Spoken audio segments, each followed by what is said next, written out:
In this video, we replace the breather tube on the engine of this classic 2CV and we bring it right up to date by installing brand new 123 electronic ignition. Let's have a look in the box. So we have the electronic ignition and the instructions. This ignition comes with the correct pins to connect the wires to the coil, nice long leads, and that's what it looks like, a little disc that goes where the points box currently is. And here we have the breather tube.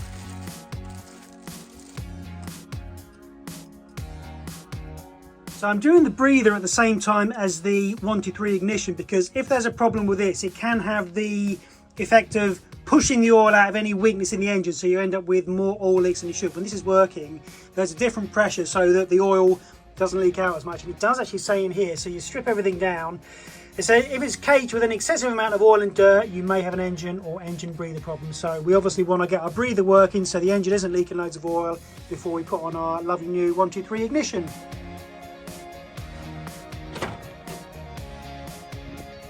Quick spray of WD-40 onto the breather tube bolts, then I'm going to reach down and hopefully, without dropping it into the engine, withdraw them.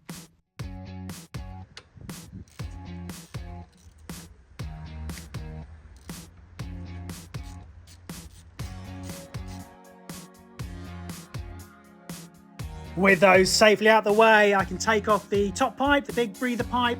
The small one we're going to leave until we actually withdraw the assembly, it's just easier.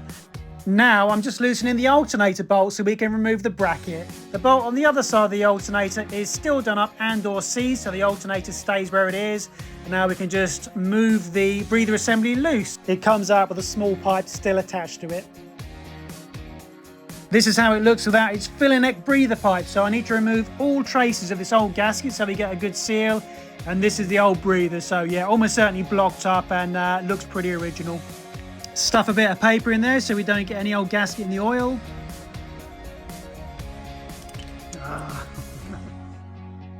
And now with one of those sharp plastic razor blades, so we don't damage the metal, we're just going to scrape what we can of the old gasket off. Just do the best you can. Pop the new gasket on, then lower the new breather into place, just making sure we've got that small pipe at the base of the breather connected. And very carefully, without dropping them into the engine bay, put the bolts back on and just do them up tightly. Don't go too crazy with these. The bolt on the left-hand side here has got the bracket on. Right, that's the breather tube filler neck back on. We've got the bottom bolts done up there. The two little pipes are reconnected. However, I did drop the bolt that should be here down there, so couldn't even get it with the claw, unfortunately. So what we're going to do now is strip off the fan so that we can put on the 123 ignition and I'll be able to retrieve it from where it's gone.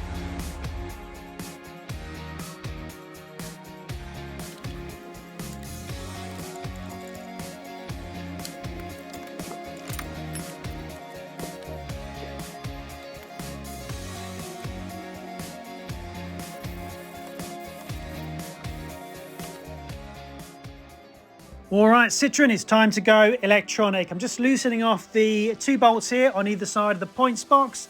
Then I'm going to withdraw the whole assembly, complete with a condenser.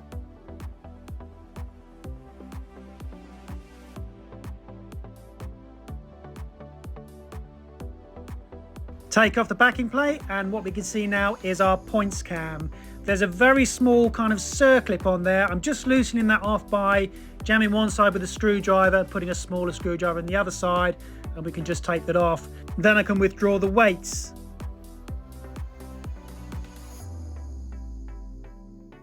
Let's just see if we can get that alternator bolt out.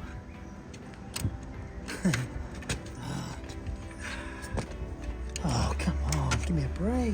Okay, the washer fell out, so that's one less thing. Sure, some of the issue will replace it. Where's it gone? Get the bolt out, but can I get my finger out? Ah, yes! Yes! Ah, yes! You bastard. Here we go.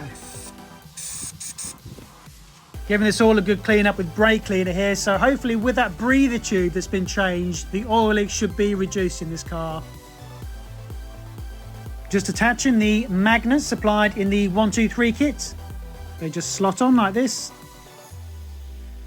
Now the main course, this just sits exactly where the old points box did. Just put the bolts in loosely because we're going to need to move this to adjust the seating position shortly.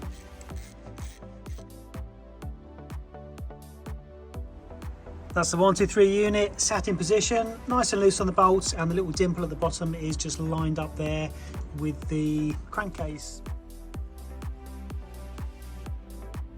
Right, we've got to take these wires from the 123 up to the coil there. So what I'm going to do is actually get rid of the old condenser wire. So if this breaks down, I'm not going to be changing it back to traditional points at the side of the road. Neither do I want to carry all that stuff with me. So what I'm going to do is just disconnect the negative here from the coil. So pull that one off there, and then that wire just traces down to that wire there that used to go into the condenser. So once that's out, then I can probably just get these 3 wires in this sleeving that's already here, change that grommet, and then have a nice neat job up to the coil there.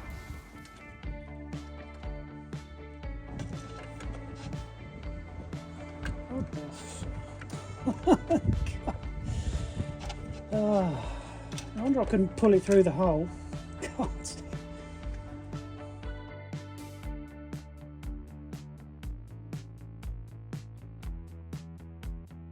Now, with the mystery knot out the way, I can pull out the old condenser wire there. What I'm going to do is, it turns out I can't actually fit those 3 wires, plus there's another wire inside there we need to look after. I believe it's to the oil pressure sensor. That needs to stay in there, plus our 3 wires. So I'm just cutting down the sleeving here, and I'm going to just wrap our 3 wires plus the oil pressure sensor wire inside the sleeving, and then wrap it up tightly in loom tape.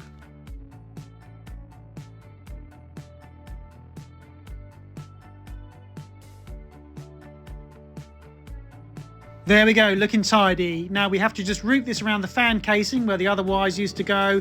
Just changing the grommet there, just cutting it, putting it around the new wires. And this is what we've got, a nice tidy installation there leading up to the coil.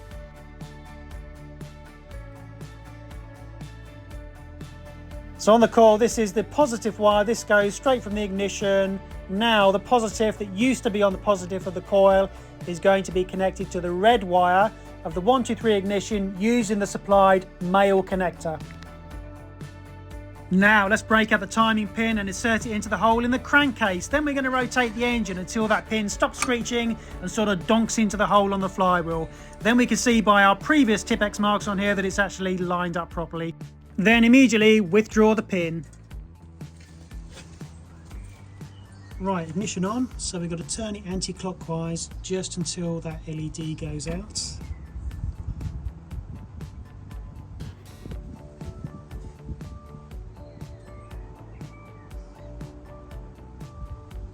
And then turn it clockwise till it just comes back on again. Tighten the bolts up, don't go crazy. Now just rotate the engine several times and just check the LED coming on corresponds with our timing mark. Time to connect the last 2 wires from the 123 ignition to the coil. So the yellow wire goes onto the positive and the black wire goes onto the negative using the supplied connectors. I've allowed a little bit of excess here in the wires because this car will soon be having a new loom. Okay, let's give it a go.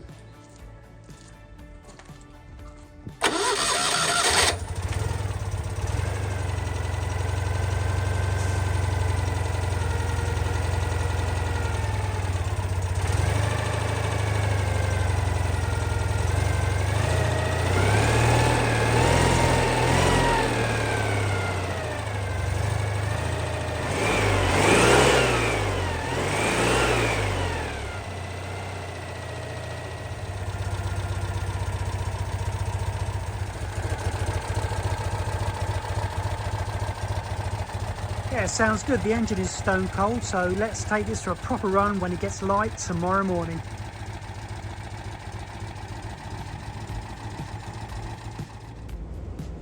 So the biggest difference I can tell with 123 is the way it starts. It starts very quickly and immediately settles down to a really smooth, sort of, confident kind of idle. It used to be a little bit up and down before, but it idles very, very nice now. It idles a bit lower and just seems a lot more well behaved.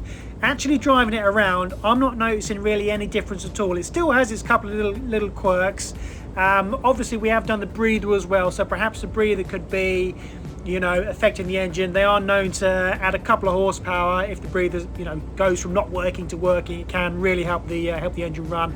I'm not noticing a lot of difference really. It's just working absolutely fine, no problems at all. So yeah, I'm very glad to get rid of the condenser. I haven't got to adjust the points anymore, so that's a win for me.